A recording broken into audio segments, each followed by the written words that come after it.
Hello everyone. आज हम लोग डिस्कस करेंगे 25 previous year question BEd entrance exam के लिए। हमारी क्लास 5:30 बजे हर दिन होती है। रेगुलर रहिए आप लोग, हिंदी के क्वेश्चंस करते हैं। चलिए, ये questions previous year BEd entrance exam के लिए हैं। अब 30 डेज से कम बचे हैं एग्ज़ाम के लिए आपके, तो पूरी तरीके से ध्यान से पढ़िए, ठीक है। तो पहला प्रश्न हमारा क्या कहता है? पहला प्रश्न हमारा ये कह रहा है कि निम्न में से कौन सा चिन्ह का प्रकार नहीं है? निम्न में से कौन सा विराम चिन्ह का प्रकार नहीं है? तो क्या क्या ऑप्शन दिए गए हैं? निर्देशक, लाघव, उपदेशक की विवरण। इसमें से कौन सा आपका विराम चिन्ह नहीं है? तो देखिए, जो विवरण वाला चिन्ह होता है, ये वाला, ये कैसा दिखता है? ऐसा, ठीक है। ये विवरण का चिन्ह है, ठीक। आपका जो लाघव चिन्ह होता है वो क्या होता है? जैसे कोई भी शब्द है, बड़ा सा शब्द, तो आप उस पर लाघव चिन्ह लगा के उसको क्या कर देते हैं? प्रयोग शब्द को संक्षिप्त कर देते हैं ना, संक्षिप्त दिखा देते हैं। और आपका जो निर्देशक वाला होता है उसमें आप ऐसे आगे एक साइन बना देते हैं, छोटा सा ऐसे साइन बना देते हैं, का प्रयोग संकेत करने के लिए होता है। लेकिन ये सब कैसे हैं? लेकिन उपदेशक जो है वो आपका विराम चिन्ह क्या है? प्रकार नहीं है, ठीक है, ध्यान रखिएगा। तो इसका उत्तर क्या होगा? निम्न से कौन सा विराम चिन्ह का प्रकार नहीं है? तो उपदेशक। चलिए, दूसरा प्रश्न करते हैं। दूसरा प्रश्न क्या कहता है? जिन संज्ञाओं में से एक ही प्रकार की वस्तुओं का अथवा व्यक्तियों का बोध हो उन्हें क्या कहते हैं? संज्ञा पहला है, का प्रकार पूछा गया है जिसमें वस्तुओं अथवा व्यक्तियों का बोध हो, वस्तुओं और व्यक्तियों का बोध हो, उसे क्या बोला जाता है? तो अगर आपको ये क्लियर है तो क्या उसे व्यक्तिवाचक बोला जाता है, भाववाचक बोला जाता है, द्रव्यवाचक बोला जाता है कि जातिवाचक बोला जाता है? तो जिन संज्ञाओं से एक ही प्रकार की वस्तुओं अथवा व्यक्तियों का बोध हो उन्हें क्या बोला जाता है? अगर आपने उत्तर कौन सा लगाया है? अगर उत्तर लगाया है आपने बी, जातिवाचक, तो आप एकदम सही, जातिवाचक संज्ञा उत्तर होगा। अब जाते हैं अपने तीसरे प्रश्न पर। वीडियो को लाइक कर दीजिए और हमारी जितनी भी दूसरी क्लासेस होती हैं उनको भी ध्यान से पढ़िए। हम लोग मेहनत कर रहे हैं, आप भी मेहनत करिए। कॉपी ज़रूर लेके आइए करिए, तो उसमें जो भी आपको प्रश्न मुश्किल लगता है उनको लिख दिया करिए। कमेंट बॉक्स हम लोग पढ़ रहे होते हैं तो वहाँ बातचीत कर ना करें, सिर्फ उत्तर प्रश्न का उत्तर दें, ठीक है। चलिए, पहला क्या है? तीसरा प्रश्न क्या कहता है? लट लटकनी मनोमत मधुप गन मादक मधुही पिए, पंक्ति में किन वर्णों की आवर्ती के कारण अनुप्रास अलंकार हुआ है? आवर्ती के कारण अनुप्रास अलंकार हुआ है, तो सोचिए। लट लटकनी मनोमत मधुप मन गन मादक मधुही पिए, तो अब आपको सुनने में है कि कौन आवर्ती, आवर्ती का अर्थ क्या मतलब बार बार कौन सा आ रहा है, ठीक है। तो क्या लग रहा है आपको? तो आप देख रहे हैं कि ला आ रहा है, ला आ रहा है, ठीक है। और क्या आ रहा है? माँ माँ माँ माँ माँ आ रहा है। मनोमत मधुप मादक मधु मधुही मधु मधु ही, ठीक है। तो इसमें क्या आपको लग रहा है उत्तर? क्या लामा सा कि लामा कि काना कि नादा? तो अगर आप उत्तर क्या लगा रहे हैं? बी, तो आप एकदम सही हैं, ठीक है। इसकी ला और माँ की सबसे ज़्यादा आवर्ती हो रही है, इसलिए कौन सा अलंकार होगा? अनुप्रास अलंकार होगा। तो अलंकार के तो प्रश्न आने ही आने हैं, ये बार बार बात हो रही है। अनुप्रास अलंकार को ज़रूर देख लीजिएगा, अच्छे से देखिए। चौथे प्रश्न पे आते हैं। चौथा प्रश्न क्या कहता है? आदि से लेकर अंत तक के लिए एक शब्द होगा, ठीक है। तो एक शब्द, अनेक शब्द का एक शब्द होता है ना, तो ये प्रश्न भी आते हैं, तो इन पे फोकस करिए। क्या क्या ऑप्शन है? आजीवन, आद्योपांत, आत्मोत्सर्ग या आग्नेय, ठीक है। क्या है?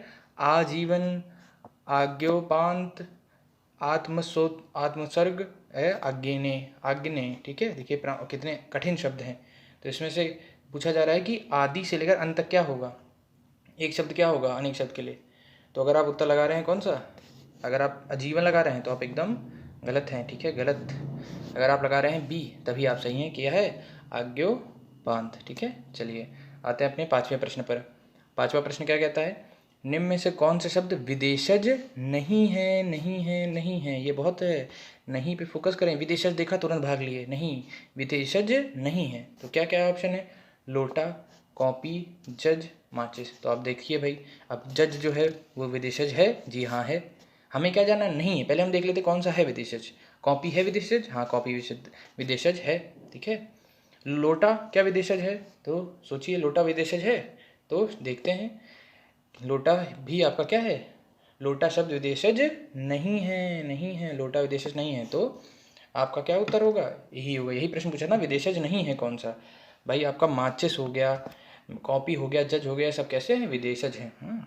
चलिए, लोटा आपका विदेशज नहीं है। अब आते हैं अपने छठे प्रश्न पर। क्या कह रहा है? निम्नलिखित में से किस शब्द में उपसर्ग और प्रत्यय का एक साथ प्रयोग किया गया है? ठीक है, क्या पूछा गया है?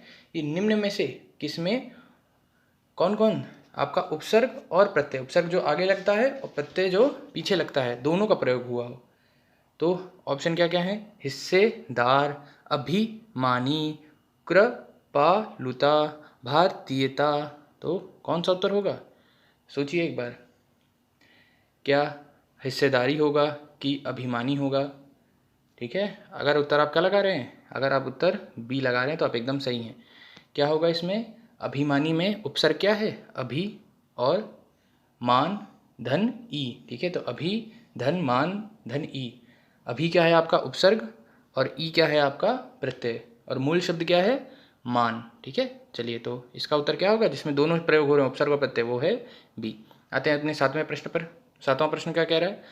जसोदा हरि पालने झुलावे, पंक्ति में कौन सा रस है? अब देखिए, जसोदा हरि पालने झुलावे, तो अब इसका अर्थ भी आप समझें। पहली बात, जसोदा मतलब यशोदा माँ हरि को पालने में झुला रही हैं, तो इसमें कौन सा रस है? सोचिए, आपके पास क्या क्या ऑप्शन है? आपके पास है भक्ति का, वात्सल्य का, करुण का और शांत का।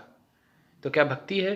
क्या माता अपने को बच्चे को, हरि को, क्या उसमें कर रही है? नहीं, भक्ति नहीं है। ठीक है, ना ही करुण है, ना ही शांत है। फिर क्या बचा? आपका वात्सल्य है। ठीक है, माता का प्रेम। ठीक, चलिए अब आ जाते हैं अपने आठवें प्रश्न पर। क्या कह रहा है?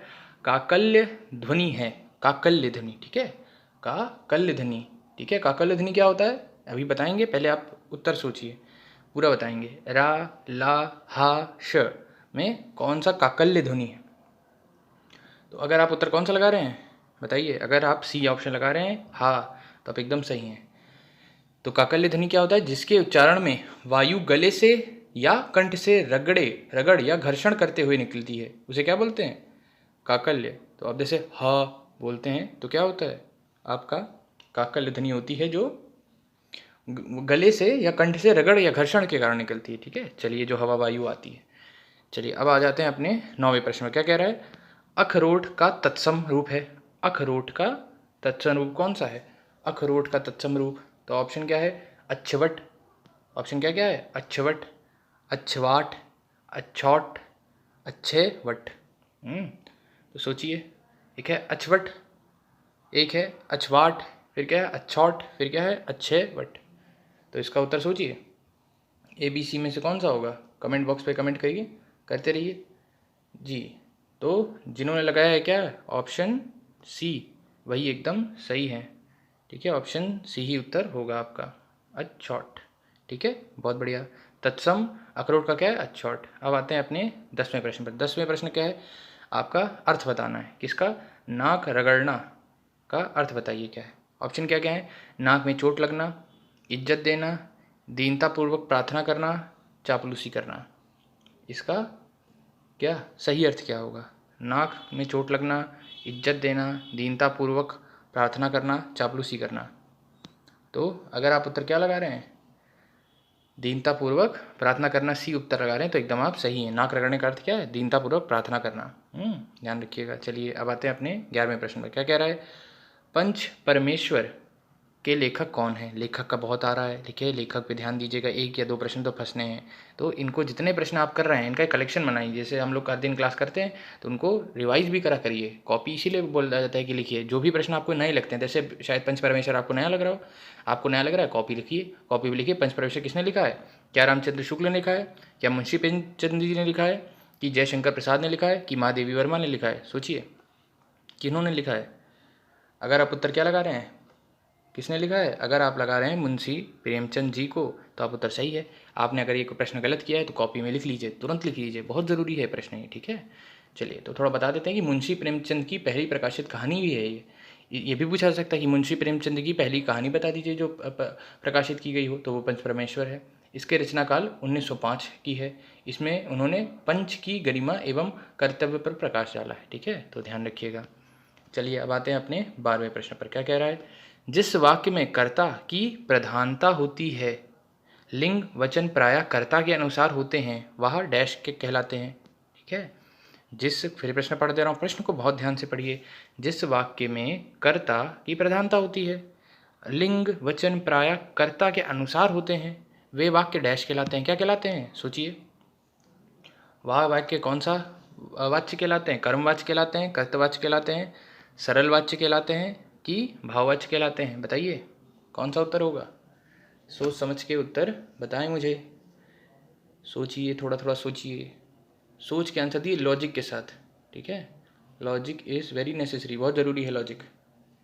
आपको पता होगा कि हमारे चैनल पे टारगेटेड एग्ज़ाम पे जीके ट्रिक्स होती हैं 7 बजे से, सामान्य ज्ञान 10 बजे से, रीजनिंग आपकी 12 बजे से, कला वर्ग की आपकी 3 बजे से और हिंदी आपकी 5:30 बजे से होती है क्लास। ठीक है, तो कोशिश करिएगा कि आप जुड़ें हमारे साथ और पढ़ें मन लगाकर कॉपी के साथ, और आपको कॉलेज अच्छा मिले। ठीक है, तो अगर उत्तर आप क्या लगा रहे हैं? बी लगा रहे हैं। किसका? हमारे 12वें प्रश्न का, या 12वें प्रश्न का उत्तर क्या लगा रहे हैं? बी, कर्तवाच्य। तो आप एकदम क्या हैं? एकदम सही हैं।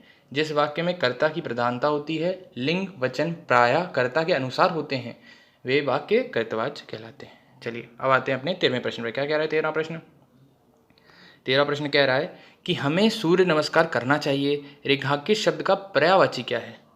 किसका पर्यायवाची? सूर्य का पर्यायवाची क्या है? देखिए, सूर्य का पर्यायवाची पूछा गया है, सिर्फ शायद एक लाइन का क्वेश्चन हो सकता है, लेकिन बड़ा बना दिया गया, तो उसको समझिए। सूर्य का पर्यायवाची क्या है? क्या नरेश है, कि सारंग है, कि कलाधर है, कि दिनकर है? अब ये प्रश्न तो बहुत सरल होते हैं, इनको आपको करना ही करना है। इसका उत्तर क्या होगा? क्या होगा? क्या नरेश होगा? क्या क्या नरेश है? जी नहीं। तो क्या उत्तर है? दिनकर, दिनकर, दिनकर। ठीक है, इसको एकदम ध्यान रखिए। चलिए अब जाते हैं अपने कौन से प्रश्न पर? 14वें प्रश्न पर। 14वां प्रश्न क्या कहता है, देखते हैं ज़रा। 14वां प्रश्न कह रहा है कि जहाँ वाक्य की गति अंतिम रूप ले ले, जहाँ वाक्य की गति अंतिम रूप ले ले, विचार के तार टूट जाएं, वहाँ किस प्रकार का चिन्ह प्रयोग किया जाता है? सोचिए, जहाँ वाक्य की गति अंतिम रूप ले ले, विचार के तार टूट जाएं, वहाँ कैसा चिन्ह लगेगा? क्या योजक लगेगा? क्या क्या अल्पविराम लगेगा? क्या क्या उद्धरण लगेगा? क्या क्या पूर्ण विराम लगेगा? सोचिए, सोचिए, क्या इसमें तो एकदम तुरंत लगाइए। देखिए, जो इजी प्रश्न हैं, जो आसान प्रश्न हैं, उनमें समय बर्बादी ना करते हुए तुरंत लगाना पड़ेगा आपको। वहाँ तर्क क्या है? पूर्ण विराम। जहाँ भाई, जहाँ वाक्य गति अंतिम रूप ले लेगी और विचार भी टूट जाएंगे, वहाँ कैसा होगा? आपका पूर्ण विराम लगेगा। ध्यान रखिएगा। तो पेपर के दौरान भी देखिए, अभी आपको सिर्फ अपने दिमाग में पेपर का वो क्रिएट करना है कि पेपर के दौरान कैसे होते हैं पेपर, वहाँ आते हुए प्रश्न भी गलत हो जाते हैं। तो इसलिए सारे प्रश्न को अच्छे से पढ़ें, पहले थोड़ा सा हल्का सा पेंसिल से टिक मारें आपकी आंसर शीट में, फिर जाके गोला बनाएं। ठीक है, ध्यान से। चलिए, अब क्या है प्रश्न 15वां?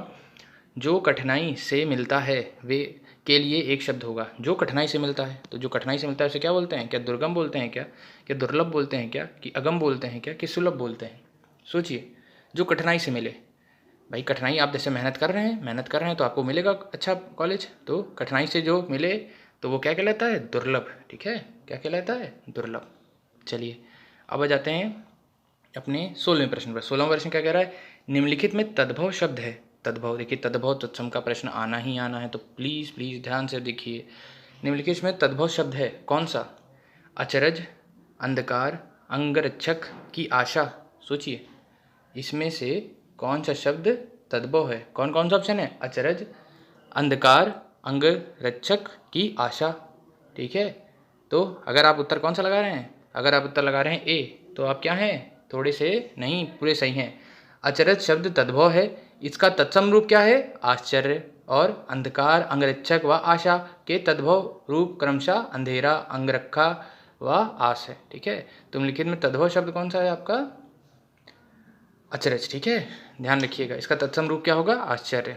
चलिए, ध्यान में समझ आए कि नहीं आए? चलिए, अचरज आपका क्या है? एक तद्भव शब्द है। अब आते हैं अपने 17वें प्रश्न पर। क्या कह रहा है? बाजारूपन का संधि विच्छेद करना सीखिए। संधि विच्छेद बताइए बाजारूपन का। क्या ये होगा बाजार धन उ धन पन, की होगा बाजार धन उपन, की बाजारू धन पन, की बाजारू धन उ धन पन? तो सोचिए क्या होगा इसका उत्तर? बहुत सरल है, लेकिन क्या है कि ध्यान से उड़ जाता है कभी कभी। बहुत ही आंसर क्या है, सारे एक जैसे लग रहे हैं, तो आप ध्यान रखिएगा कि उत्तर क्या होगा इसका, ए। बाजार, धन, ऊ, धन, पन। तो यहाँ देखिए दो प्रत्यय हैं, ऊ और पन, दो प्रत्यय हैं, ध्यान रखिएगा। चलिए अब आते हैं अपने 18वें प्रश्न पर। 18वां प्रश्न क्या कह रहा है कि निम्नलिखित मुहावरे का अर्थ क्या है। खाना ना पचना, इसका अर्थ क्या है। खाना ना पचना का इस मुहावरे का अर्थ क्या है। क्या पेट खराब होना, कि मन खराब होना, कि चैन ना पड़ना, कि कब्जियत होना। तो कौन सा है बताइए। बाहर का खाना कम ही खाइए, नहीं तो यही होगा। चलिए, तो अगर आप उत्तर क्या लगा रहे हैं, अगर आप उत्तर सी लगा रहे हैं तो एकदम सही हैं, आपको टॉफ़ी मिल जाएगी, सर भिजवा देंगे।